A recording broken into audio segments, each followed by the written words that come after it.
seafront. I dream of life by the sea, living on the seafront.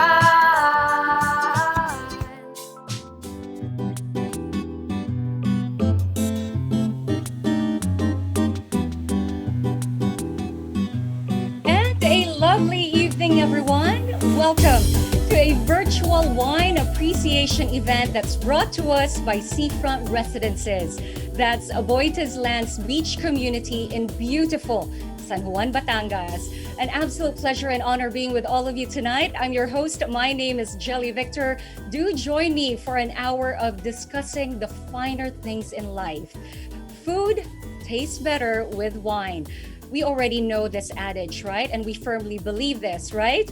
Wine has a lot going for it other than its origin and make.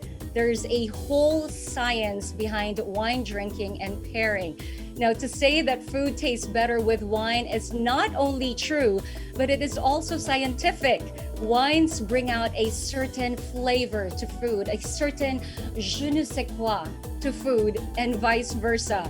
Tonight, we shall deep dive into the art of wine tasting and pairing with a certified sommelier. I know you have your bottles of wine with you. Do you? Can we see it? If you are comfortable turning on your cameras, please do. We would love to see you with your glasses of wine or your bottles of wine. Hopefully, you've already opened it. I have. I've got my glass right here. And can you tell this is a big pour? I'll be enjoying it all throughout the evening. Again, if you are comfortable having your cameras on, please do so we get to see that you're all enjoying your wines with us. Do so right now. Now pour yourself a glass or two, please, and prepare your charcuterie to go along with it.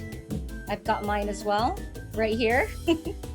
And to complete your experience, we have provided some background music that you can play while tuned in.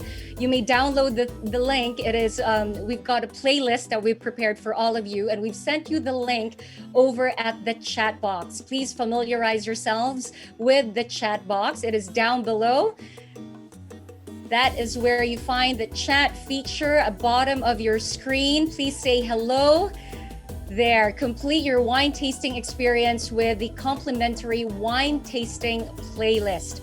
Please click on that so you can have the beautiful music playing in the background as we enjoy the wine and the talk. Again, please make use of the chat box. Let's have a conversation as well using that same chat box. The chat feature, like I said earlier, is found at the bottom of the screen. We want to ask about your impressions and queries for our guests. Do not hesitate to raise your hand and throw in questions via the chat feature. We shall try our best to raise them to our guests. Let me take a look at the chat right now and see if there's anyone saying hello. Why don't you say hello? Just let us know that you are tuned in, you are joining us, you're enjoying your wine, which kind of wine it is that you've decided to open for yourself. If you've already opened you poured yourself a glass, let us know through the chat box. We would love to hear from you. Please do that right now. Okay, so I would like to ask everyone, if you are comfortable, please turn on your cameras so we get to see you as well. Okay, so we have the wines, we have the food, and we've already got the music thanks to that playlist that we've sent over on the chat box. Time to deep dive into the art of wine drinking. Without further ado, let's welcome our first resource speaker for tonight. He is a Filipino-American who relocated to the Philippines in 2014 to take over the family business operation. That's the Wine Club. Located in the heart of Makati, the Wine Club specializes in premium California and U.S. wines and has been in operation since 2006. Wow, 14 years. That is definitely no small feat. He holds a level 2 certification with the Wines and Spirits Education Trust. He has attended wine conferences worldwide and trade hotspots such as Napa Valley and Dusseldorf. The general manager, the Wine Club Philippines, WSET Level 2 certified. A virtual welcome, please, for Michael William Reyes.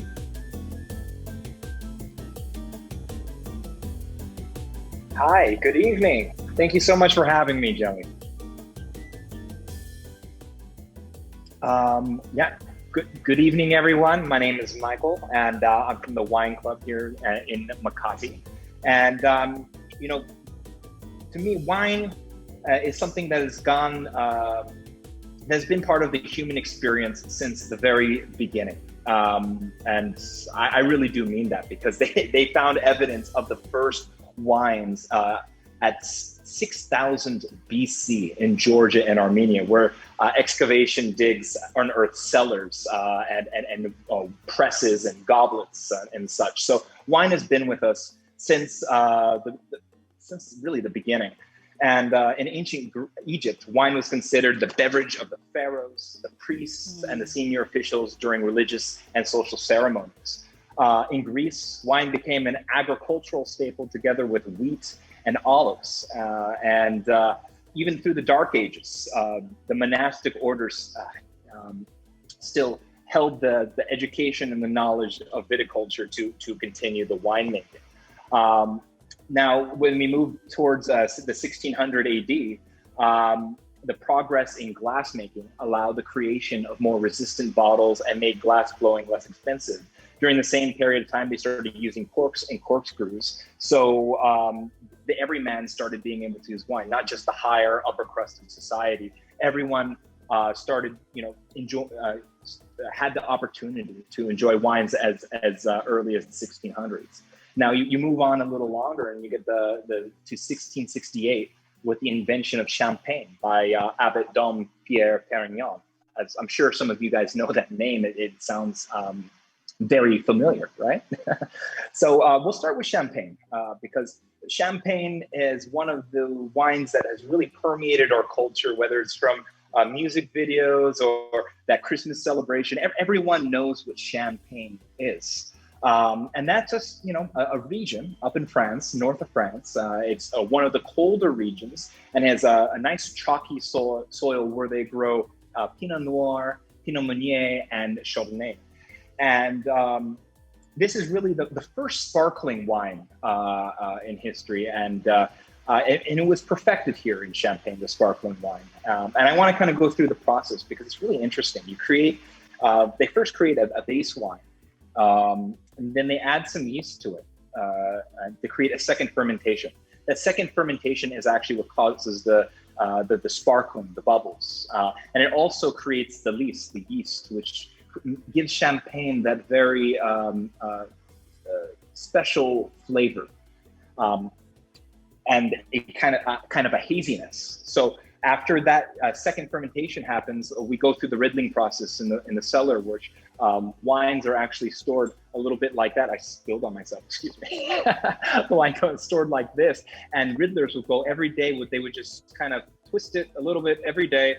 The yeast would come down to the top here, and once that period was done, the disgorgement period happens where they would take off the top, reseal, and then they would sell it, and it was good to go.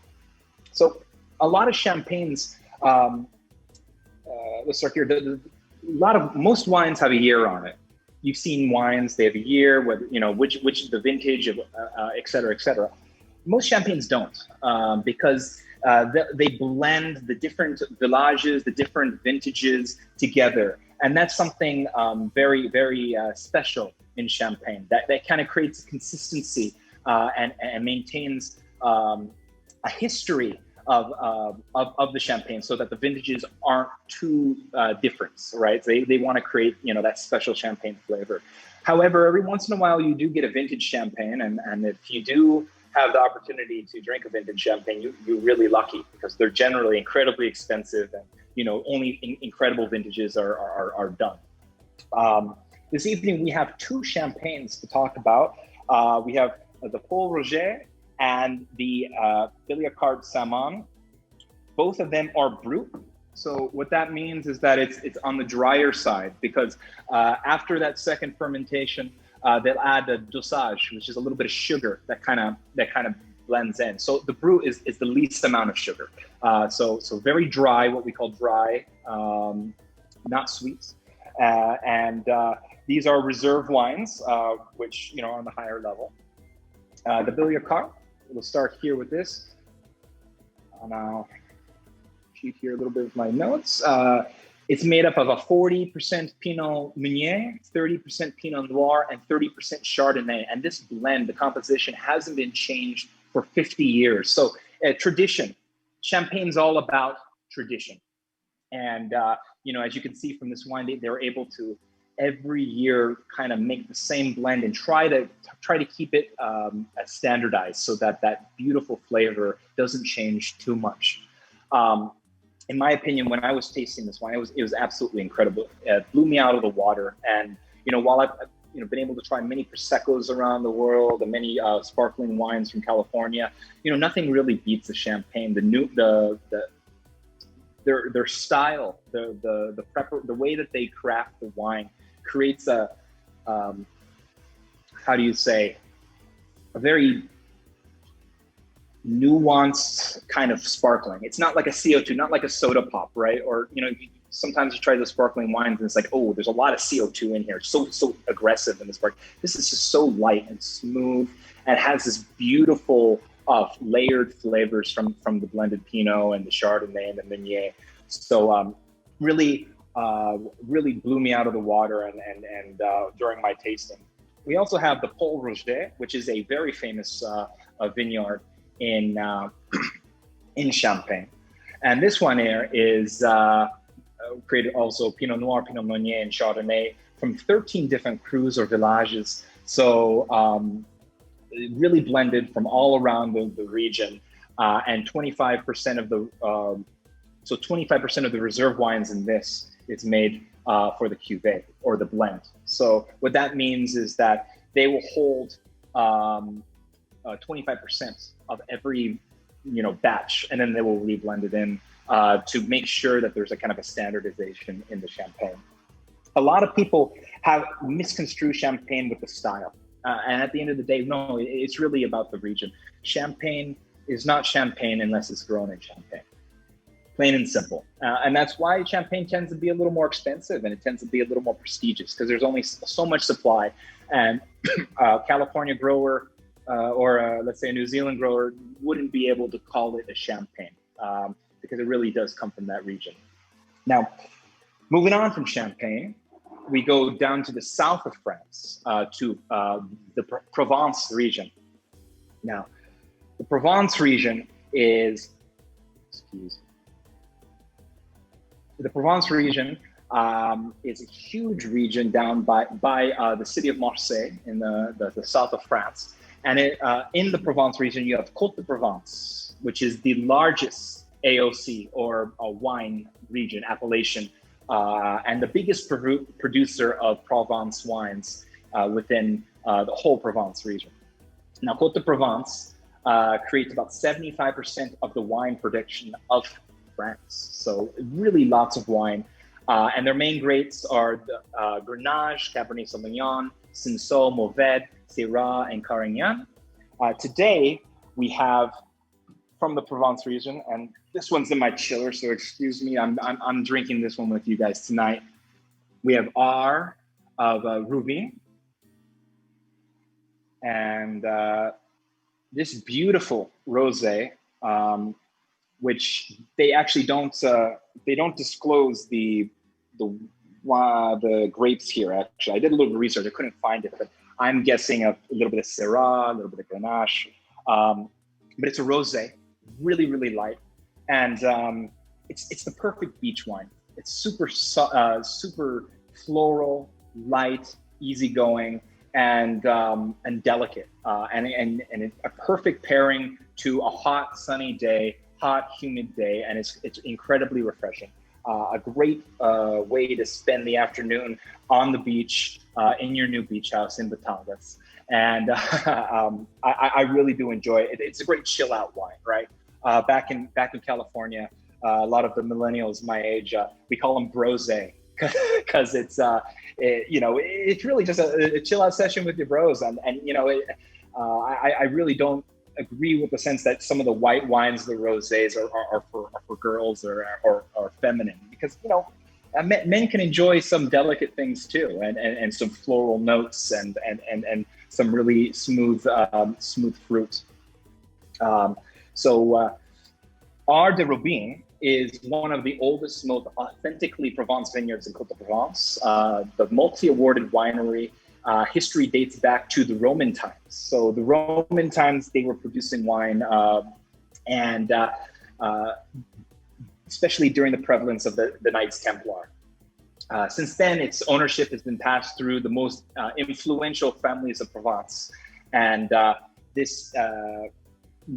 now they create beautiful rosés that are incredibly refreshing. And I really can't enjoy it enough. So I'm going to have a sip of it right now because I really can't keep myself away. Okay. So moving back up to the north of France. The northwest of France, probably the most famous region in France is, of course, Bordeaux. Bordeaux. I mean, everyone knows about it. Everyone heard about it. And it's probably, arguably, the best winemaking region in the world. And Bordeaux produces mainly Cabernet Sauvignon and Merlot on the red side. And then we have Sauvignon Blanc and Semillon on the white side. So it's split up into two banks, and it's split down the center by a river. So on the left bank, generally you have Cabernet Sauvignon, and the right bank is generally Merlot. So on the left bank we have Medoc, Paul Medoc, Graves, and the right bank Saint-Emilion, Pomerol, some of the famous wine growing regions. Now we have here a Olivier. And this one is from Pessac-Lignan of Graves region. So this is going to be on the left bank and is a Cabernet-based wine. Beautiful, easy drinking wine. A lot of terroir in it. Of course, most Bordeaux, they have incredible terroir. They have, long history of making wines. You get to really taste the soil. You get to taste the winemaking within the Bordeaux. And then on the white side, we have the La Gravière, Château La Gravière, so 2018 from Entre des Mers, which means in between two seas. And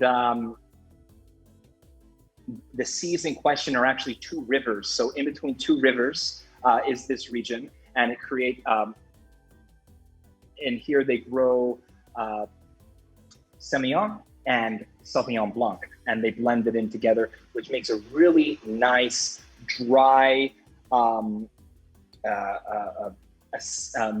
refreshing, acidic kind of wine. A little different than some of the New World wines, which have a little more sugar in them, a little more sweetness. I generally like the Bordeaux whites. I really like Semillon. Gives me a lot of zesty, kind of citrus tasting notes to it. And then, of course, the Sauvignon Blanc kind of rounds it out with a little bit of passion fruit. And this wine was really great. I had it, I believe I paired it with some sushi. And wow, some sushi with this, some Japanese food, a lot of other Asian cuisines. It's really just going to pair perfectly. And of course, the Bordeaux red, the Olivier, that's going to go with that steak, right? You're going to have that steak, that duck, the meat, the pork. That's going to go with any of those, or even like a heavy bourguignon sauce, like a pasta. That will be the wine for there.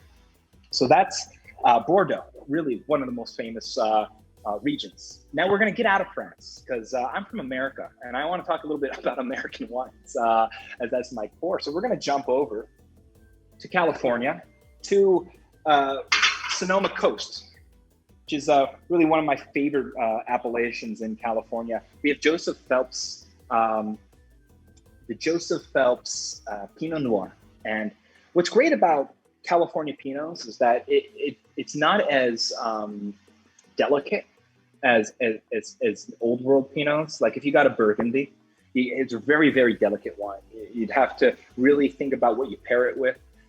Food-wise, so it doesn't overpower the wine. Beautiful wines, but it has that kind of delicate nature to it. California wines have a strength to it, a fruitiness, a bold, with a bold body, and this one really doesn't disappoint. It's really fruity. You get a little more sugar in there, and I really hesitate to say sugar, because it's really not that. There's like a fruity sweetness that comes from the body of the fruit. You get these plum, cherry flavors, really beautiful. It would even go with steak, and quite a big wine. So I really enjoyed that. And it kind of goes to show kind of a little bit of what California wine is all about.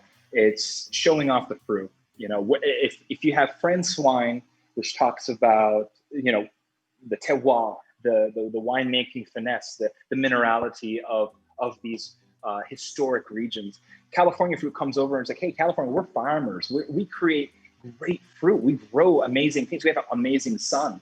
Sonoma Coast is certainly one of the top players there. And of course, you know, Napa Valley when it comes to the Cabernets and all that stuff, compared to Bordeaux. Now, California is not the only winemaking region in America. There's a couple of others, though 90% is California.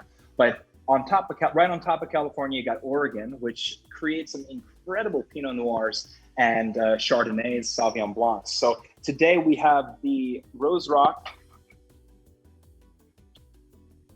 Chardonnay from Oregon, and it is a 2015, so it's actually a fairly old white wine. It's kind of at the end of its cycle, but man, it really just doesn't disappoint, because it comes in, you open it up, and it's a little different than what you would expect a New World Chardonnay to be like. You get a Chardonnay in California, it's oaky, little on the sweeter side, you know, full, buttery. This one is really smooth, has a lot of acidity, and that's really coming from the colder weather up north. This, you know, I was really happy with it, and despite it being kind of at the end of its life for a white wine, you know, 5 years, it was really impressive. And you know, when I had it, I believe I had it with a aglio olio pasta, and it just paired perfectly. And you know, it's still very, very good to drink. So regions matter. Even if in the same continent, different areas and different regions are going to give you some very different tastes and profiles in your wine. So those are the wines that we have this evening, and we kind of went through France and we went through the United States, and I want to kind of end on a great story that I have, because in the beginning of this, we went through our history lesson, and we ended at the 1600s. I want to jump forward to the 1900s, because for a very long time between the 1600s and the 1900s, Old World wine, and specifically France, was the number one. You know, you couldn't compete. Fine wine came from France, and every other wine was table wine. And this all changed in 1976 in a wine tasting called the Judgment of Paris. And this event was put on by a British man, a wine merchant out of London. Oh, sorry. He was a British wine merchant in Paris. His name was Stephen Spurrier. And he put together a double-blind tasting with the who's who in France, comparing California wines to French wines. But when they were tasting everything, they had no idea what they were tasting. So they're going through everything. You know, we had a Times correspondent named George Tabor there, and his recollection of the events, he would say these wine connoisseurs. I was about to say snobs. Wine connoisseurs would say, beautiful wines. You know, this one's amazing, and then he would go to another wine and say, oh no, bring me back to France, blah blah blah blah, not knowing that the wine that he was talking about was actually from France. They ended up giving the best wines of the day to 100% to California, which was a Chardonnay from Chateau Montelena and a Cabernet Sauvignon from Stag's Leap Wine Cellars. So, you know, at the end of the day, you know, world-class wines are coming from all over the world now, especially as technology grows, especially as winemaking becomes more globalized, and people, French winemakers are able to come to California, and California winemakers are able to go to Australia. Things are just getting better, and world-class wines are coming out of pretty much every winemaking region in the world. And if you want to see a great movie adaptation of The Judgment of Paris, watch the movie Bottle Shock, because that's the movie adaptation of that story. So, guys, thank you so much for having me today. It was really a pleasure talking about wine and sharing my passion for wine with you this evening.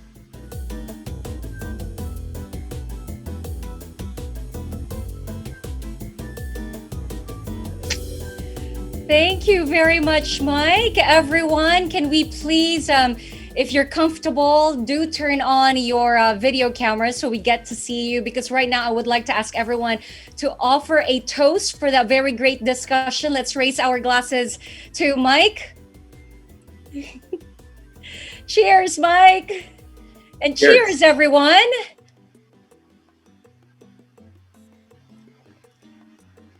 Mike, this is what you would consider a big pour, right?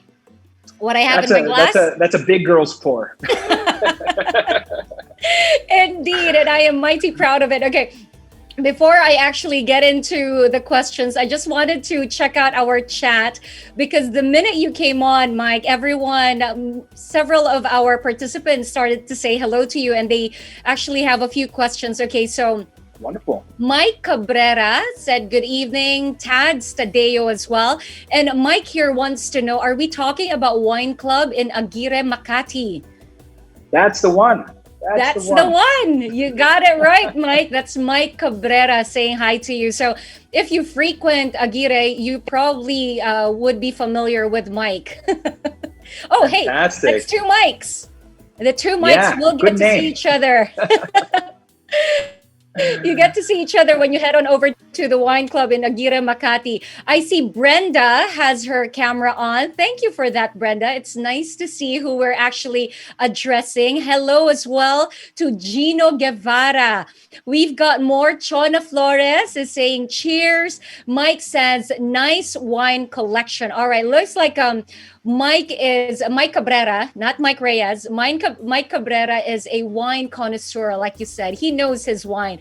But I have a few questions for you, Mike. I know, first of all, I found it interesting when you shared your story and the Judgment in Paris story, because I found it interesting that you had the French pitted against the Americans in terms of their wine, but the competition was basically set by a British merchant. Yep.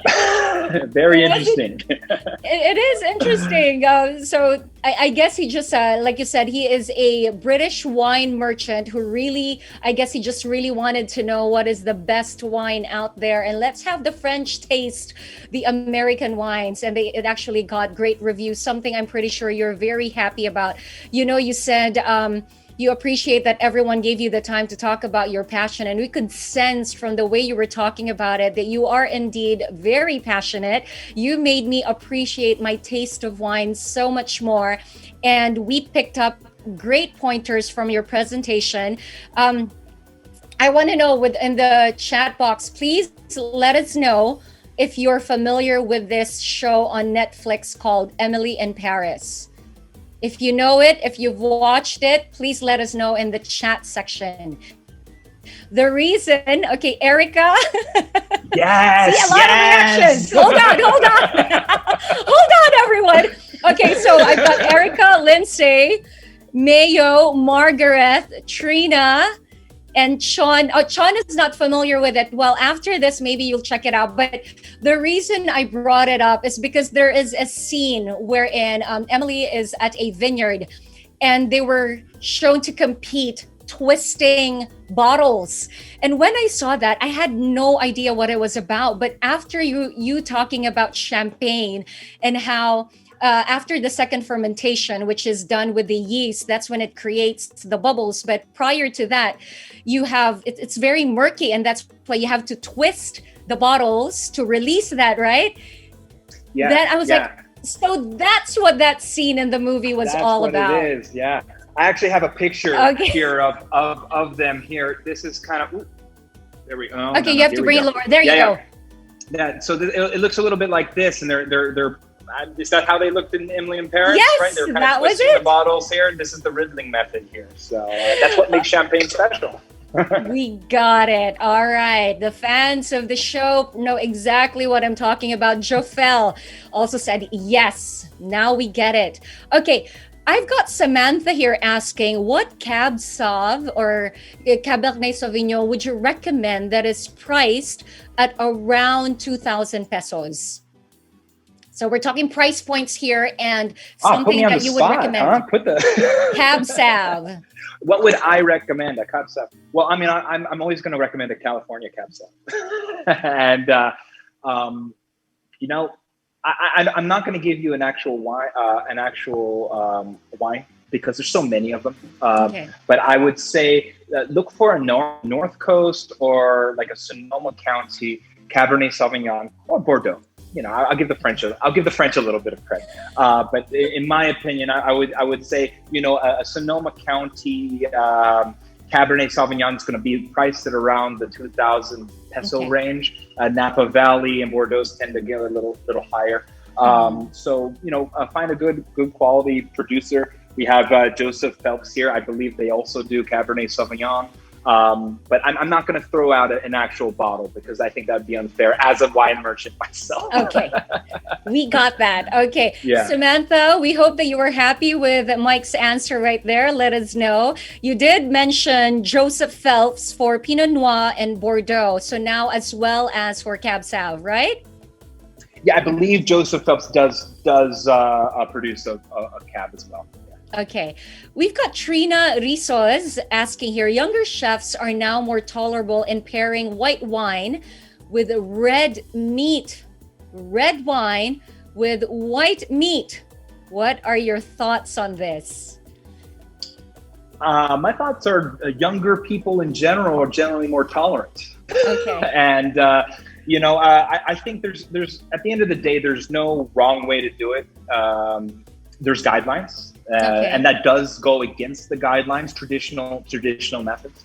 But I think that there is a lot of chef, and especially if you're the chef, if you know how you're creating the food, if you know you're there intimately creating the dish, and you know the wine, and I'm sure there are ways that they're preparing the food that it will go with the wine. However, traditional guidelines would say that that's a no. But I'm, you know, it's 2020. Let's go and explore and experiment. You know. Okay. You know, I was going to say maybe the younger chefs are not exactly more tolerable, but more of they just want to explore. They want to experiment. They want to see what it's like without really having to break the norm or, you know, do a no in terms of the guidelines. Thank you very much, Trina, for sending in that question. Again, just like Samantha and Trina, go right ahead and make use of our chat section and send over your questions for Mike. Let's take advantage of the fact that we've got a sommelier with us, a man who I'm pretty sure has the most stressful job. Tasting only when it comes to wine. Customs. You know, it's only your job, Mike, wherein you can actually say that you drink at your job and it's perfectly fine. Okay, Sherry Koo is asking, what wine would you recommend to pair with Chinese food? Chinese food. We got the white Bordeaux. Okay. That was beautiful. Sauvignon Blanc, Semillon. And then, of course, the Chardonnay. And I even think some of the California Chardonnays, the more oakier ones, will go really well with the Chinese food. But definitely on the white, you might be able to explore a little bit into the rosés, you know, especially the Côte de Provences, the nice and delicate rosés. But generally, you know, the sauciness, the spiciness of Chinese food. It also depends what type of Chinese food, right? Okay. But I would definitely go with kind of maybe a big bolder Chardonnay, and I think that would do you good. Okay. You know, Mike, while we're waiting for more questions from our attendees, I come across people who know their wine really well. And what they do is they would look at the bottle, they would look at the year, and they go, oh, wow. You know, they're impressed with the year that's on the bottle. What years are we thinking of when we say it's a good wine? Like, how far back are we looking at? How far back? Well, there's a little bit of a myth saying how the older the wine is, the better it is. Okay. You know, I think that's really a big myth. And the years of the vintages, it's basically the year that it was grown, right? Yeah. Grapes have a cycle. They grow, and then in the winter they go dormant, and then they grow again. They grow the grapes, and that's a vintage. Certain vintages are really good. The climate is great. For example, Napa Valley 2012 was a fantastic year. Oh, wow. Okay. 2011 wasn't so good. You know, it doesn't. It's not really how long ago it was. It's really kind of the conditions of that year. And then, you know, that conversation is hours long, right? It goes into climate, it goes into how much sun, it goes into how hot it gets. You know, if it gets too hot one day, you might burn off a little bit of the grapes, and that vintage isn't as good, or you don't produce as much in that vintage. So it really does get as granular as that. Okay, so it doesn't really matter, or we're not particular about how far back it is. It's really about the season. You really have to know your years then, and your wine. Yeah, generally, yes. And you can get a lot of that good information. That's what wine critics make their money on. They talk about the years, and you could easily hop on Google and find out what was good. Okay, but good winemakers can create a good wine in a bad year. I believe that. Okay, we've got more questions coming in. I hope I'm saying your name correctly. This is F. Mayo, who says, what food goes well with I hope I'm saying this correctly, pouilly fuise? Did I say that right? Pouilly fuise? You know what? That one stumped me. So okay, I'll have to pass on that one. Google's your friend. Okay. Google's your friend. Speaking of Google being our friend, I will Google the correct pronunciation. Shameful on me since I took up French classes as well. What kind of wine is good to collect? This is from Erica. She wants to know. What kind of wine is good to collect? Collecting wine is a very it's a very interesting thing. But yeah, generally the Grand Cru Bordeaux, that's a collector's wine, right? You got your high-end Bordeaux, your high-end Napa Valleys, the cream of the crop, and they're generally kind of made to be bottled and cellared for longer periods of time, 15 to 25 years, and those are collector wines. But most wines are not.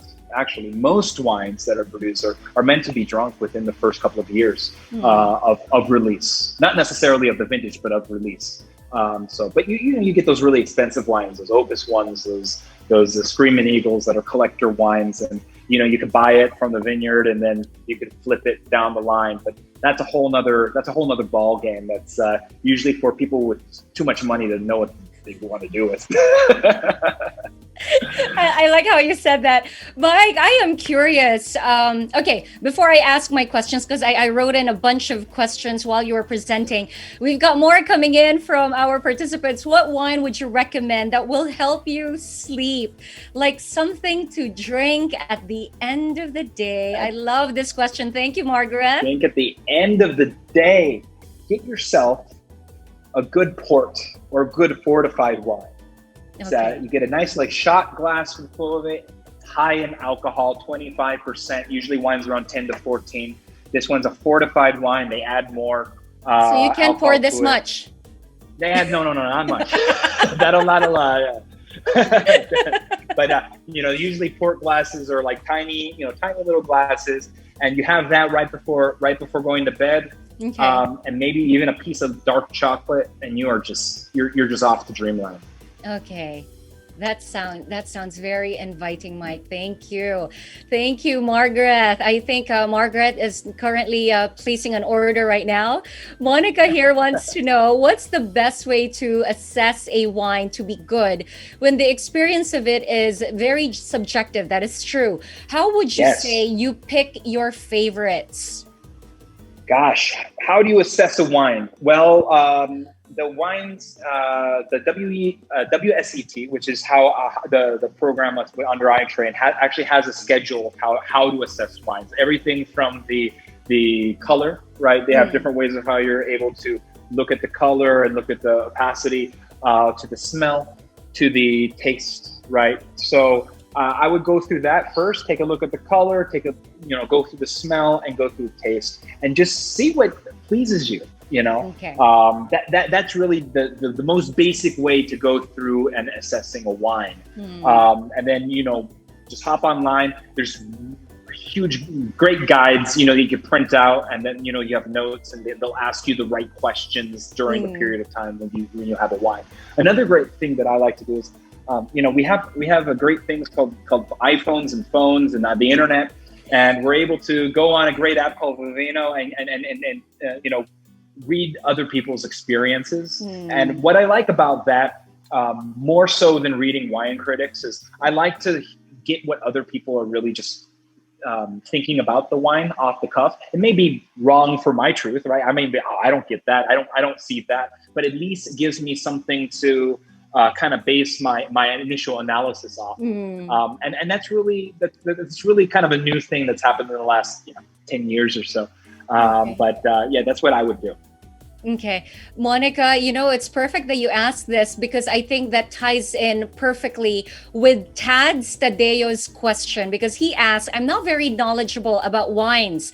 What is a good place to start? Whites, reds? Are we talking about the country? Are we talking about the region? Can you please help Tads and everyone else just starting out with wine? Yeah, absolutely. Start is day one in wine. I don't white and red. I say, okay, go at them both like they're different drinks, right? They're different experiences, and they have different. Even the rosé, right? They have different usage. You go with different foods. It goes with different times of the day. For example, Côte de Provence, I want it on the beach. I would never want to drink a Napa Valley Cab on the beach. It's just too heavy. It's just it's just too much, right? Okay. So first of all, look at them separately. Don't think of all wine as the same thing.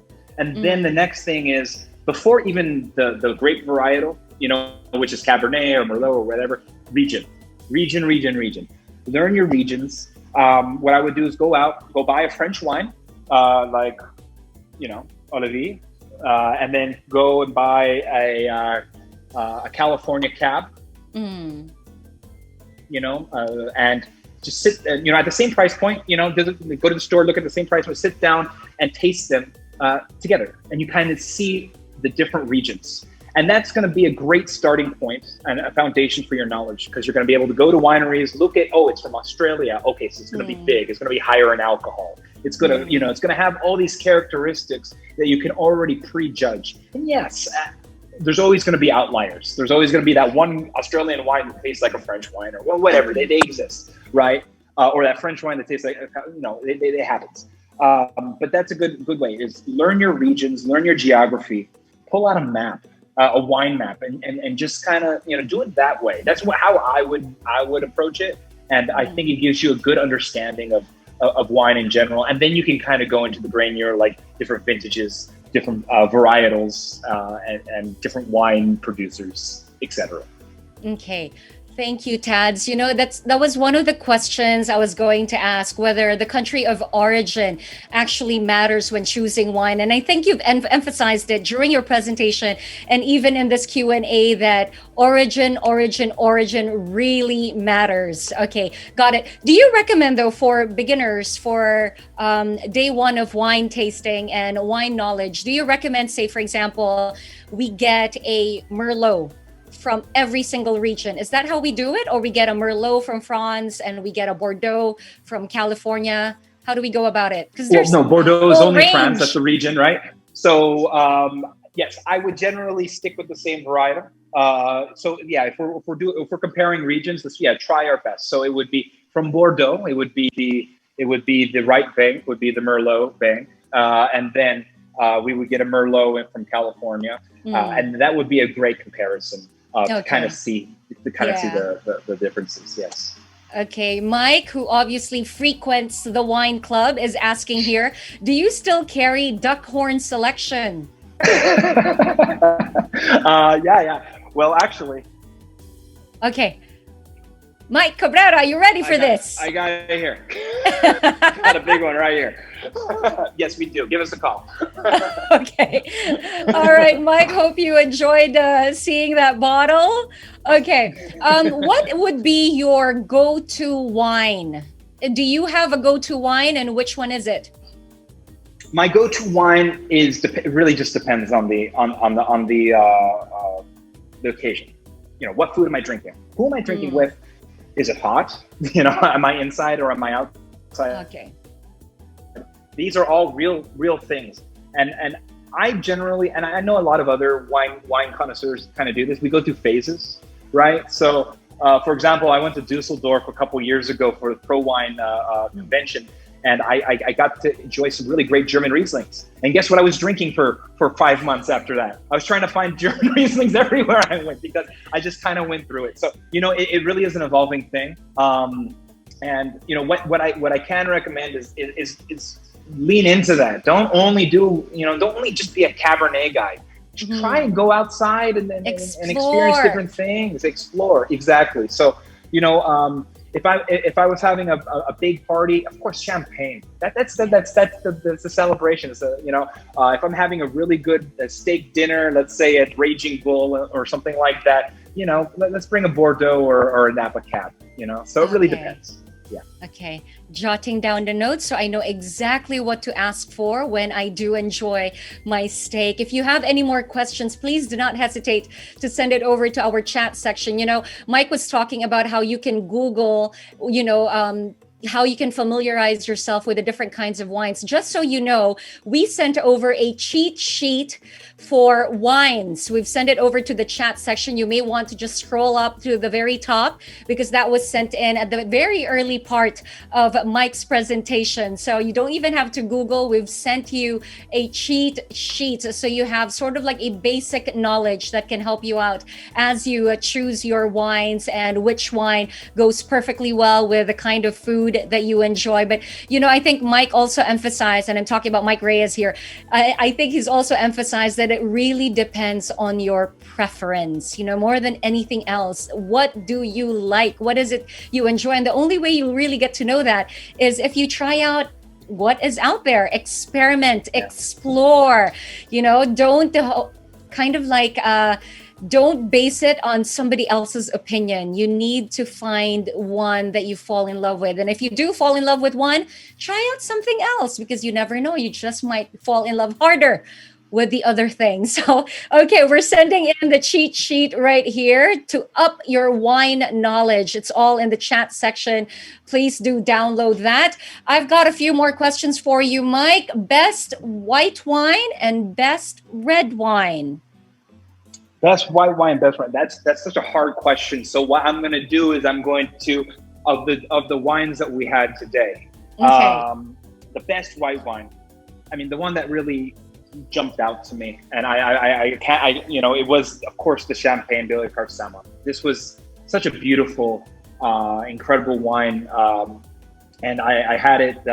I had it with a business partner, and I think he wanted to do more business with me after that because it was really a spectacular, and it showed why Champagne is unique among the sparkling wines, the nuance, the flavors. So that's my white wine. And then of all course, right, so you're saying, Mike, that if you want to seal the deal, that's the wine to have. Yeah. Okay. Later on, Mike, would it be okay to ask you for a favor after this presentation? Can you type it in the chat section just so everyone knows exactly which one it is? Yeah, sure. No okay, problem. thank After you. this, I'll type that in. And then for the red wine, of course, I'm a California boy. I love California reds. There's just something about the fruit and the body that I prefer over the the minerality of the old world wines. So I'm going to go with the Joseph Phelps Pinot, which I love Sonoma Coast Pinots. They just float out of the water for me. So that's what I would do. Okay. You've mentioned that several times. I'm already putting an asterisk next to that note. So I know, okay, if I can't figure out which one to get. Oh, I remember. Mike mentioned this one. Okay, we've got one more question from Mayo Mayol. Mike, how is the wine business during the pandemic? I think there's something I will add to this, but I'll let you answer that one first, Mike. It's hard. Okay. Most of the restaurants are closed. Yeah. The resorts are closed. Everything, but I gotta say, our customer base is really doing well. People drink a little more during pandemic at home. So, from a corporate, more of the distribution to on-premise, like, the casinos and stuff, we transition directly to the customer, which is actually a good thing for the customer because it's cheaper, right? It's cheaper for you guys to buy from the distributor than buy from the markup, right? So that's, business is changing. It's a new normal. There's a lot of different things, but people still drink wine. As I said, they drink wine in 6000 BC. They're not going to stop because of some little germ going around. I'm not. But, No. But people are going to be drinking wine. Okay, we feel you, Mike. You don't have to apologize for that, because I would just like to state my own experience for somebody who probably finishes a bottle in, like, say, a year. That's how much I drink wine. Very, very little. During the pandemic, I actually consumed 8 bottles in 2 months.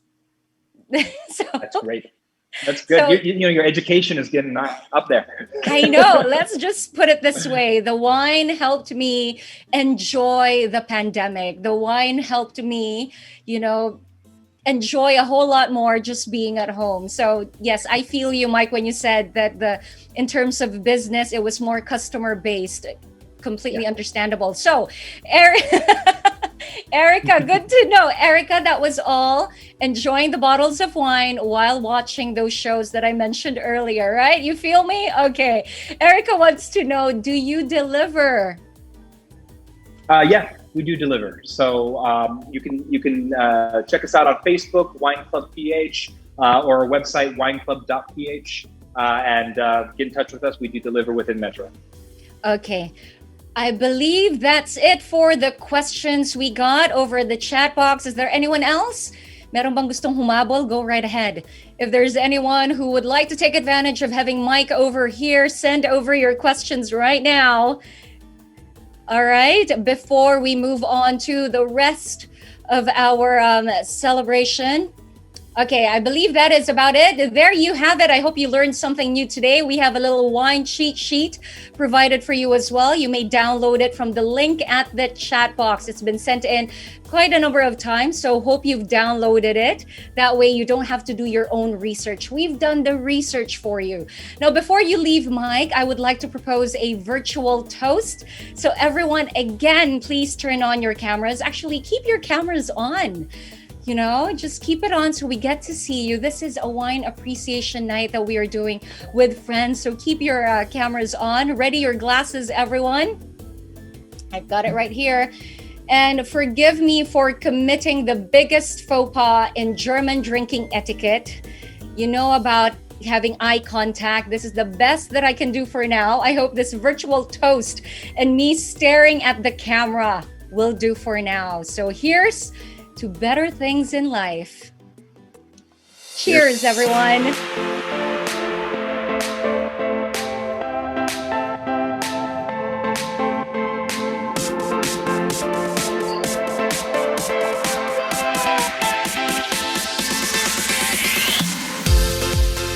Again, thank you, Mike, for your time. A virtual round of applause, please, for Michael William Reyes of the Wine Club. You already know where you can find the man.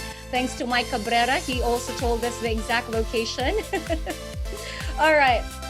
Good wine is just like poetry. It's complex, rich, and beautiful. Julia Child said that wine is one of the most agreeable and essential ingredients of life. Do you agree? Let us know if you agree to that. Another essential in our life is a good home. We all want that, right? Especially after what we've been experiencing the last 9 months, we have seen just how absolutely important a good home is. One that is spacious, one that is that gives you a lot of gives you some form of freedom somehow. And what better home to have than one by the sea? Gorgeous home by the beach, away from the chaos of the city. Find one in Seafront Residences.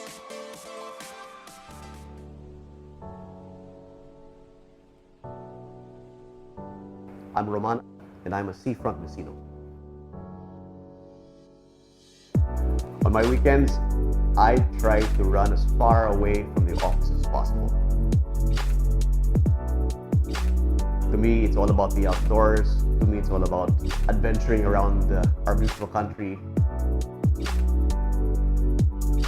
And my wife and I always longed for a home by the sea. So when we first heard about the Seafront development coming up, we jumped at it. Not only was it a beautiful designed home by some of the top architects in the Philippines, but it's also a well master planned community by one of the top US firms in that field. The fact that you can drive up to your home and have a beautiful park in between and have the sea right next to you, what a perfect combination. The sea over here is perfect for what I love doing most. That's sailing. And I also help organize regattas around the country using Hobie Cats, which is a smaller boat, a real fast, fun boat. My real passion is all about sharing this joy and this knowledge of the sport, as the Filipinos are a perfect fit for this type of lifestyle. Life is better by the sea.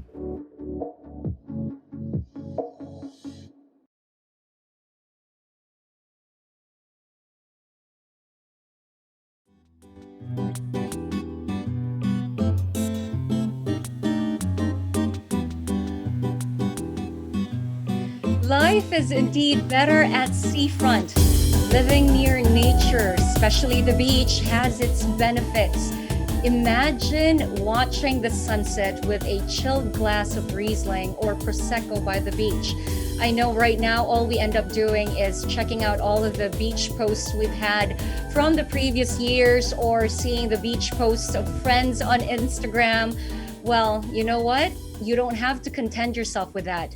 You feel and smell the ocean breeze yourself. Won't that be great? That picture is possible in Seafront Residences. If you're looking to invest in a home by the beach, find one at Seafront Residences. Seafront Residences is a world-class master plan development by Aboitiz Land. It is an investment for the future that you can enjoy today. And here to help us know more about Seafront Residences is Aboitiz Land South Luzon Sales Head, Ms. Rufa Rodriguez.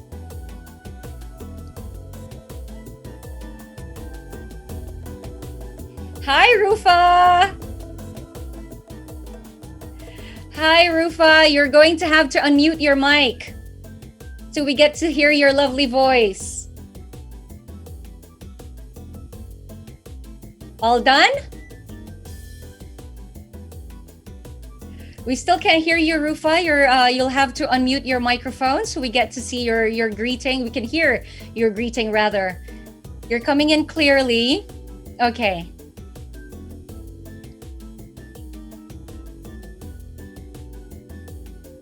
Hi, Rufa.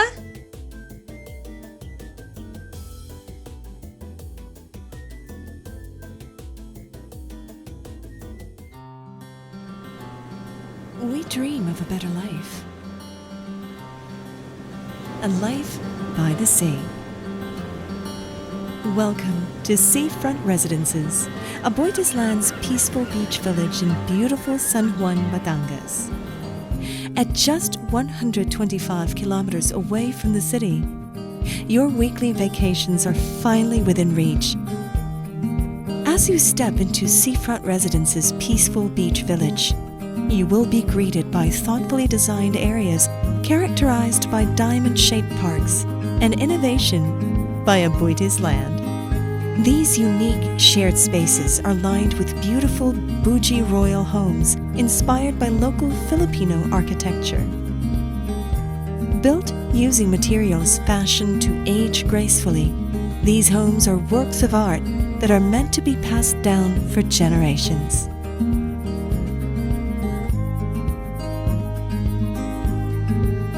Each designer home is thoughtfully structured to nurture your family, making it a comfortable and enjoyable space in times that you dream of escape.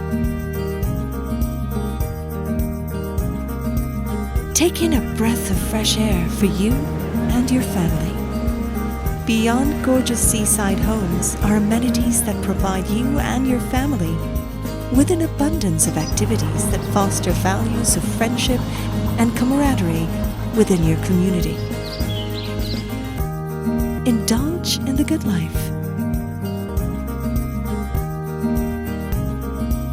Float along tranquility and immerse yourself in the beauty of the sea.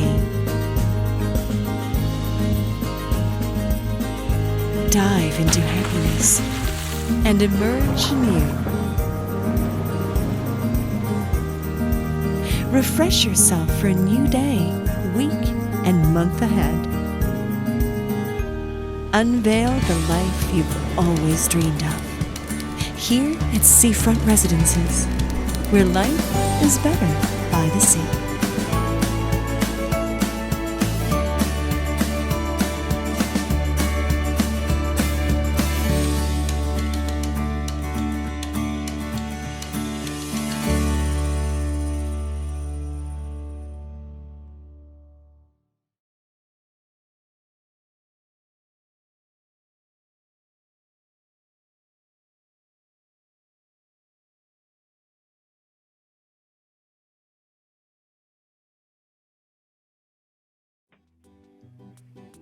Okay, let's check back in with Rufa Rodriguez. Hi, Rufa.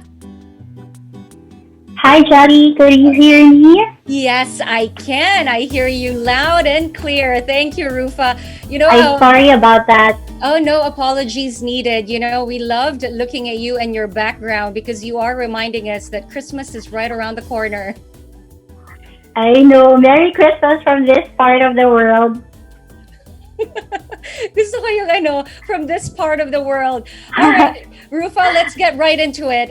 Besides the obvious fact that you would live by the sea, can you tell us more about why seafront residences are a great investment?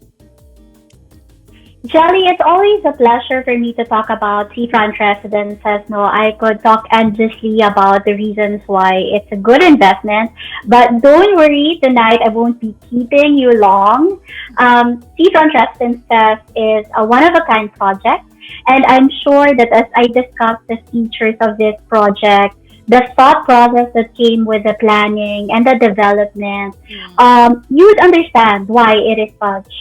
In 2016, Aboitiz Land made the decision to expand in Luzon. And the project that led our initial foray here in Luzon was Seafront Residences, which we launched in 2017.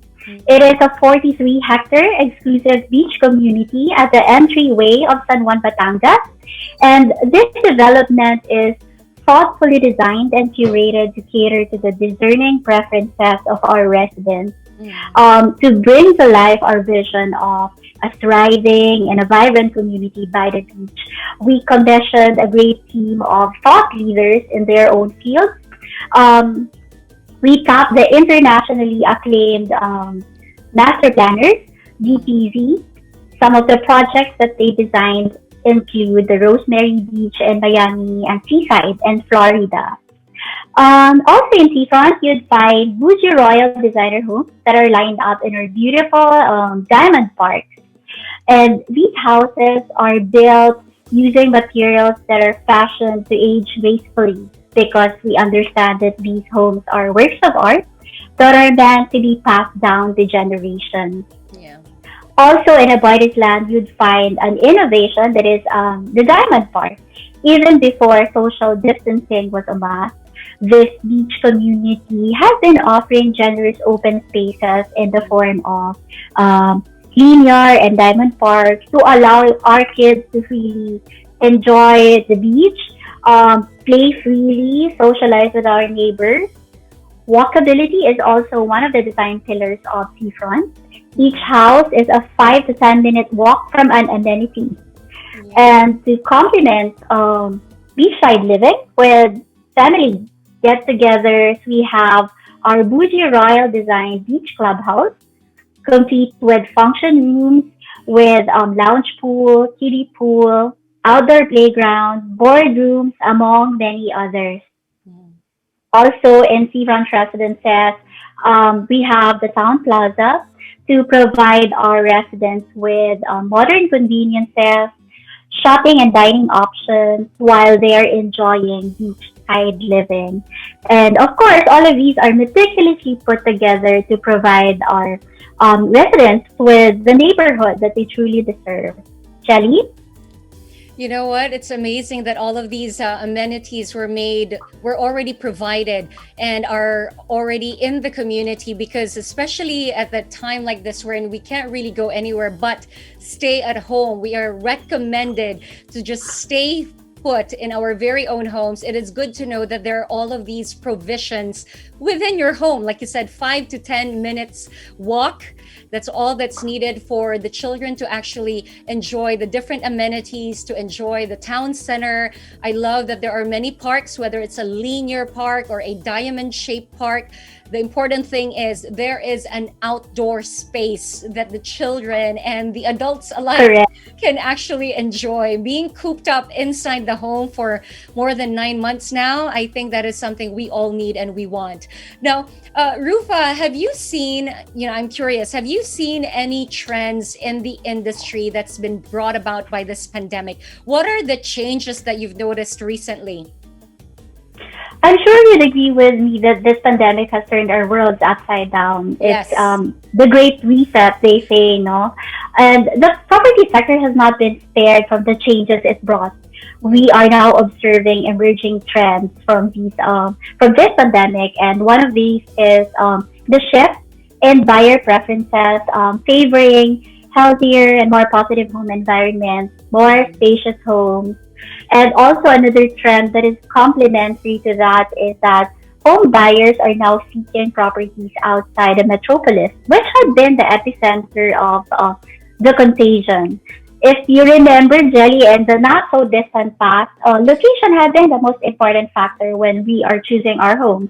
And Yes. basically, prices are dictated by its proximity to our workplaces, the children's schools, for example. Yeah. Most people live in the city centers, but I'm sure not all of them, given the choice, would want to live inside the city, no? Yeah. And now, of course, that we're faced with the reality of work from home, virtual Mhm. classes being the new norm, we are given the chance really to look deeper into how we envision our dream home to be.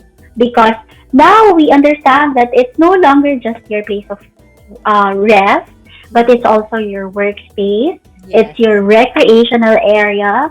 And I think we can all say that our lives revolve around our houses, literally, no? Yes. And this newfound perspective of our sanctuary drives the property values of secondary homes upward. Mm. And just to share, Seafront was primarily designed as a second home. Back in 2017, we noticed that Filipinos generally wait until after their retirement before Yeah, they build their dream vacation home, that's right? true. And one of the that's right. And one of the reasons why we offer built-up homes and at reasonable price point is Mm. to basically cut down the waiting time and to enable our residents to create memories in seafront residences as Mm. soon as possible. Okay. And now, fast forward to 2020, um, it's quite interesting to see the share of our buyers purchasing seafront properties as their primary homes uh, gets bigger, no? And we all know the reasons why. I think before the idea of having your dream vacation home is you really entertain it when you're old and gray, right? Because Yes. um, the priority would always be for you to have your primary homes. That's why they're primary. Mm-hmm. But now imagine having your dream vacation home as your permanent address. Nice. That is what Seafront is now able to offer with the virtual classes, with the work from home setup, with the improved infrastructures that still, allow us to go to mega cities whenever we want.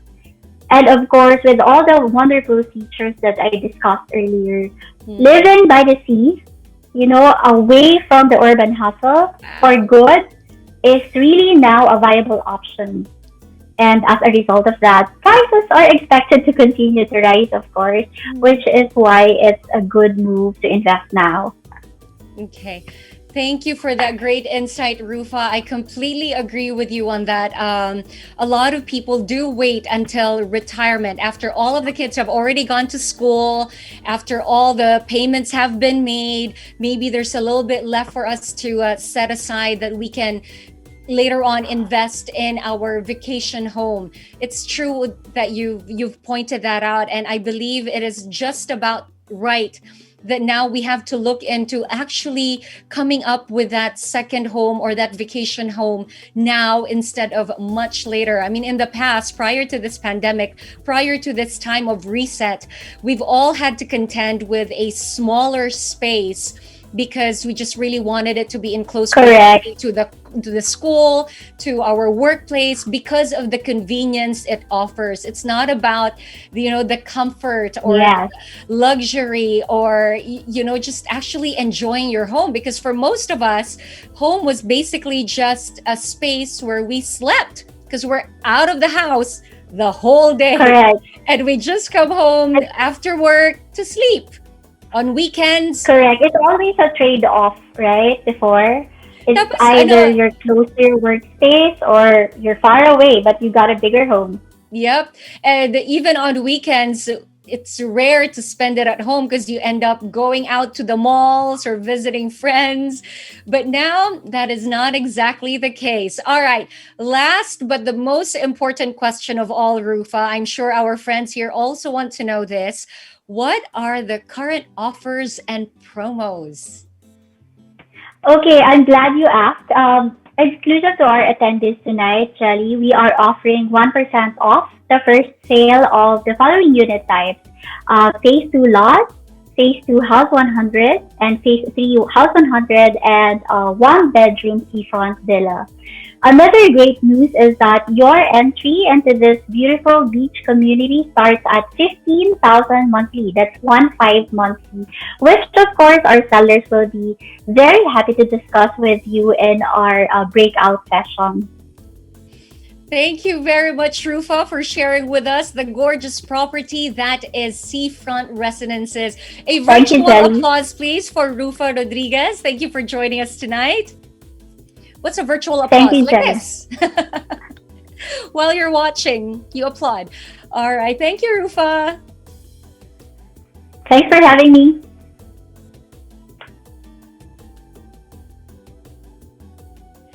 Now, should you wish to learn more about Seafront, you may join the private Zoom session with our project specialist. You will find the link in the chat box. Everything, all the good stuff is in the chat box. The playlist is in there, the cheat sheet, the links to that, as well as the private Zoom session with our property specialist, project specialist rather. Again, check out the chat section, okay? The link is in there. Just click on it and you will be redirected to a new meeting room. So basically, it's like you walked into another meeting room. Yep, that's possible.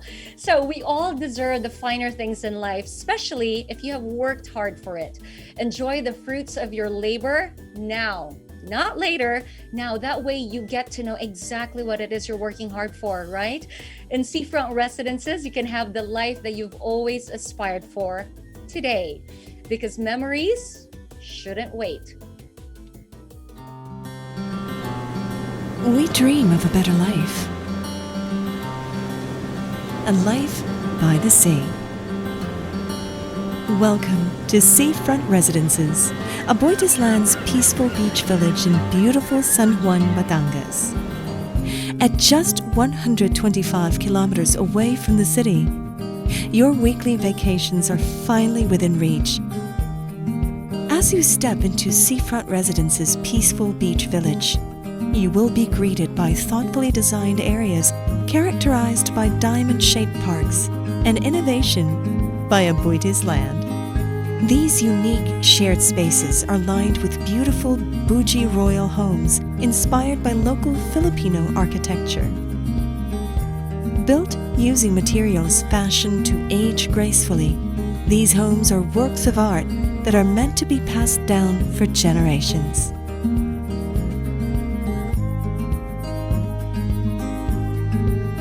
Each designer home is thoughtfully structured to nurture your family, making it a comfortable and enjoyable space in times that you dream of escape. Take in a breath of fresh air for you and your family. Beyond gorgeous seaside homes are amenities that provide you and your family with an abundance of activities that foster values of friendship and camaraderie within your community. Indulge in the good life. Float along tranquility and immerse yourself in the beauty of the sea. Dive into happiness and emerge anew. Refresh yourself for a new day, week, and month ahead. Unveil the life you've always dreamed of. Here at Seafront Residences, where life is better by the sea.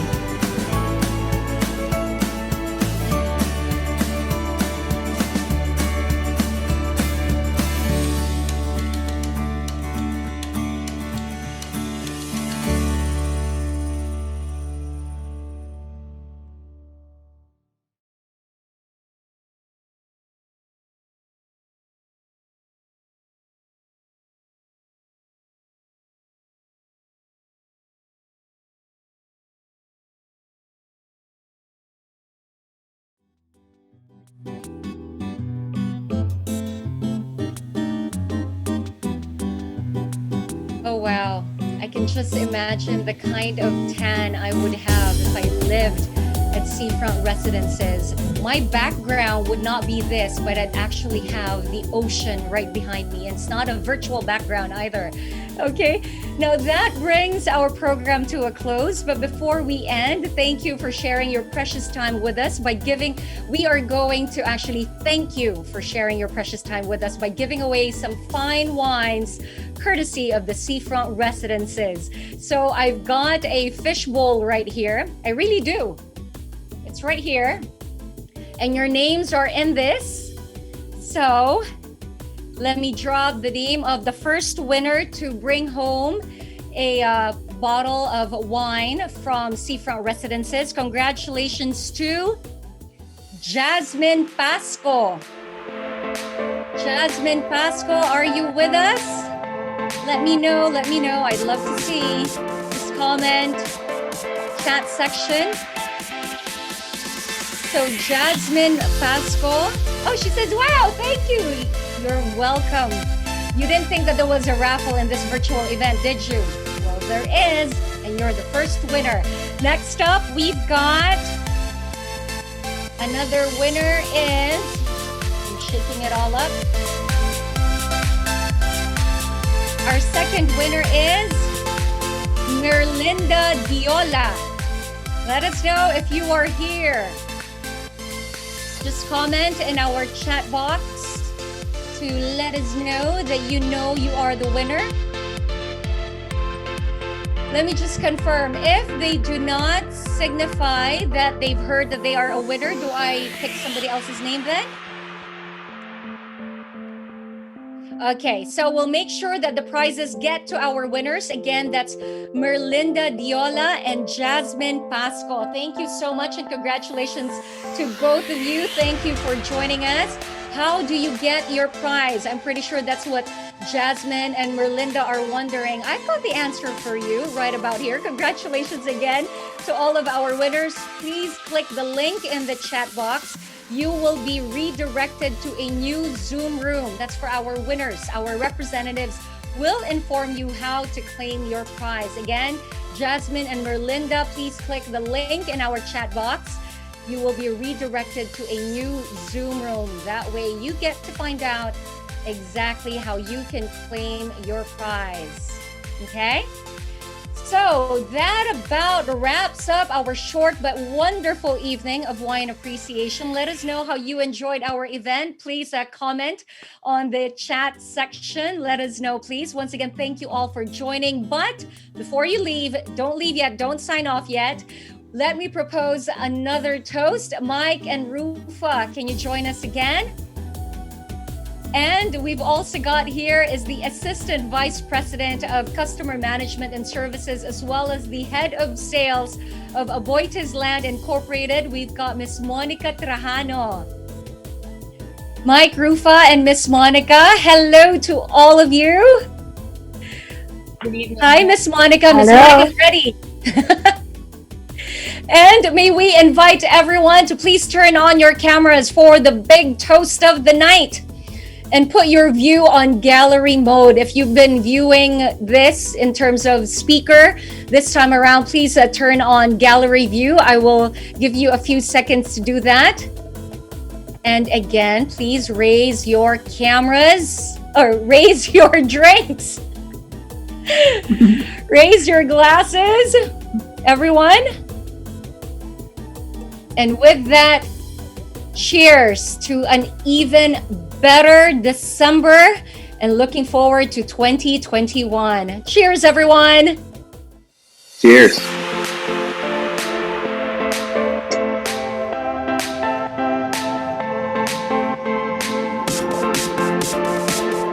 Thank you. Definitely a better life by the sea in Seafront Residences. An absolute pleasure being with all of you tonight. Thank you so much for joining us. Thank you for staying. Again, it was my pleasure and honor being with all of you this evening. My name is Jelly Victor. Have a pleasant one. See you.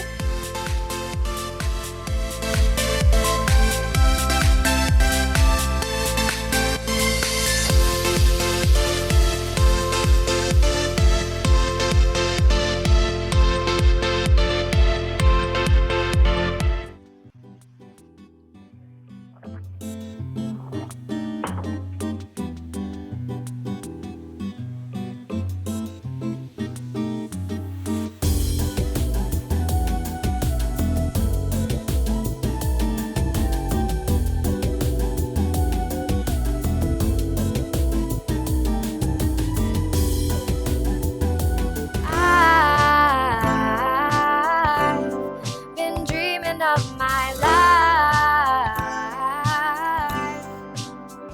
I'm living on the seafront. I dream of life by the sea.